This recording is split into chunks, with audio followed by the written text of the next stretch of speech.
Саламатсыздар ма? Саран қаласына қарасты Ақтас кентінің номер 13-ші жалпы білім беретін мектебінің қазақ тілі мен әдебиетінің мұғалімімін Темирова Рауза Қуанышевна. Мен бүгін сіздерге 6-шы сыныпқа арналған Мағжан Жұмабаев қазақтың ұлы ақыны сабағын ұсынып отырмын. Сабақтың мақсаты тыңдалған мәтіннің негізгі мазмұнын түсіну, негізгі және қосымша ақпараттарды анықтау, коммуникативтік жағдаят бойынша диалогке қатысушылар өзара түсінісіп, ойларын толықтырып отыру. Бүгінгі сабаққа қойылатын дескриптор. Мәтіннің негізгі мазмұнын түсінеді 1 балл, хронологиялық кестені дұрыс толтырады 2 балл, сұрақтарға түсініп жауап береді 2 балл, диалогке қатысып бір-бірін толықтырып отырады 3 балл, негізгі және қосымша ақпараттарды анықтайды 2 балл, барлығы 10 балл. Сабағымызды болжаймыз. Бұл кім? Бұл Мағжан Жұмабаев. Яғни бүгінгі сабағымыздың тақырыбы Мағжан Жұмабаев қазақтың ұлы ақыны. Жаңа сөздермен танысамыз. QR-код бойынша балалар тыңдайды, оқиды және сөздік дәптерлеріне жазып алады. Жаңа сөздер. Өкілі, представитель, қоғам қайраткері, общественный деятель, өте зерек болды, был очень умный, хат таниды, научился писать, жалғастырады, продолжает, орыс тілінде жетік білген, хорошо знал русский язык, сан алуан разнообразие, халық тағдыры, судьба народа, адамгершілік мораль, отаншылдық патриотизм, ұлттық рух, национальный дух, халық жауы, враг народа, жазықсыз атылды, невинно был расстрелян, толығымен ақталды, полностью был оправдан. Келесі тапсырма. Мәтінді тыңдаймыз. Мәтін бойынша тапсырмаларды орындаймыз. Бірінші тапсырма. Мәтіннің мазмұны бойынша хронологиялық кестені толтырамыз. Бірінші бағанаға сын есімдерді жазып аламыз. Екінші бағанаға сын есіммен байланысты мәліметтерді жазып аламыз. Толық жауап нұсқасы да болады, қысқа жауап нұсқасы да болады.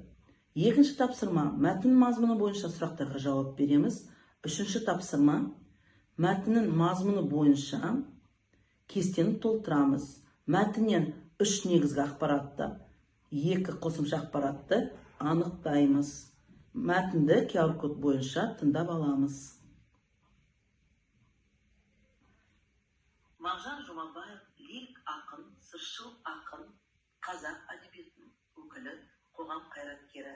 Мағжан Бекенұлы Жұмабаев 1893 жылы 25 маусымда солтүстік Қазақстан облысы Бұлай ауданы Сасықкөл деген жерде туған. Бала кезінен өте зерек болып, 4 жасынан хат таниды. Мағжан 1905 жылы Қызылжардағы медреседе оқыған. Ақын мұнан әрі білімін Уфадағы Ғалия медресесінде жалғастырады. Мағжан өлеңдері тұңғыш рет Қазанда Каримовтар баспаханасынан басылып шығады. Мағжан Омбыдағы оқытушылар семинариясынан оқуға түсіп, алтын медальмен бітіреді. Мағжан ана тілінің мол байлығын бойына барынша сіңірген, орыс тілінде жетік білген.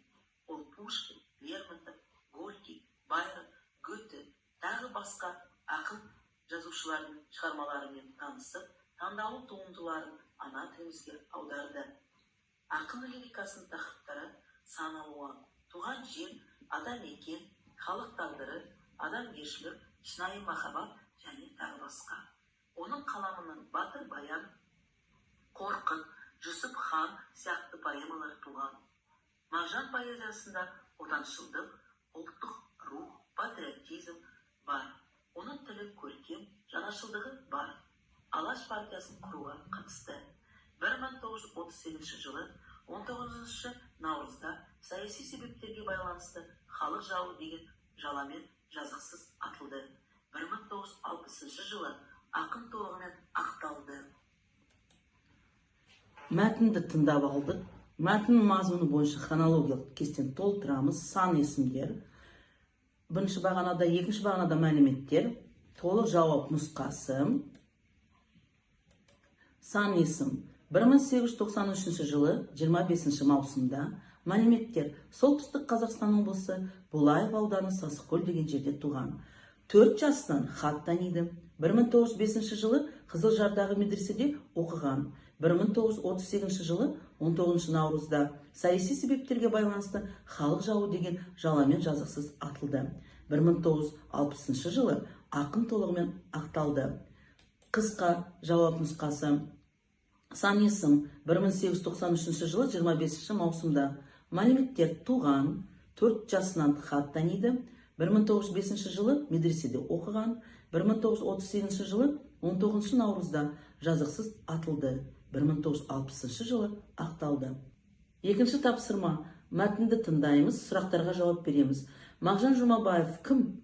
Мағжан Жұмабаев лирик, сыршыл ақын, қазақ әдебиетінің өкілі, қоғам қайраткері. Мағжан Жұмабаев қашан туған? Мағжан Жұмабаев 1893 жылы 25 маусымда туған. Ақын қайда туған? Солтүстік Қазақстан облысы Булаев ауданы Сасықкөл деген жерде туған. Ақын не үшін атылған? Саяси себептерге байланысты халық жауы деген жаламен жазықсыз атылды. Оның поэзиясының ерекшелігі неде? Поэзиясында отаншылдық, ұлттық рух, патриотизм бар. Оның тілі көркем, жанашылдығы басым. Келесі тапсырма. Мәтінді тыңдаймыз. Мәтіннен 3 негізгі ақпаратты, 2 қосымша ақпаратты анықтаймыз, кестені толықтырамыз. Негізгі ақпарат. Мағжан Жұмабаев лирик ақын, сыршыл ақын, қазақ әдебиетінің өкілі, қоғам қайраткері. Мағжан Жұмабаев 1893 жылы 25 маусымда туған. Солтүстік Қазақстан облысы Булаев ауданы Сасықкөл деген жерде туған. Қосымша ақпарат. Бала кезден зерек болды. Орыс тілінен де жетік білген. Жетістік сатысы бойынша рефлексия жасаймыз. Қолымнан келеді, түсінемін, білемін. Сау болыңыз, назарларыңызға рахмет.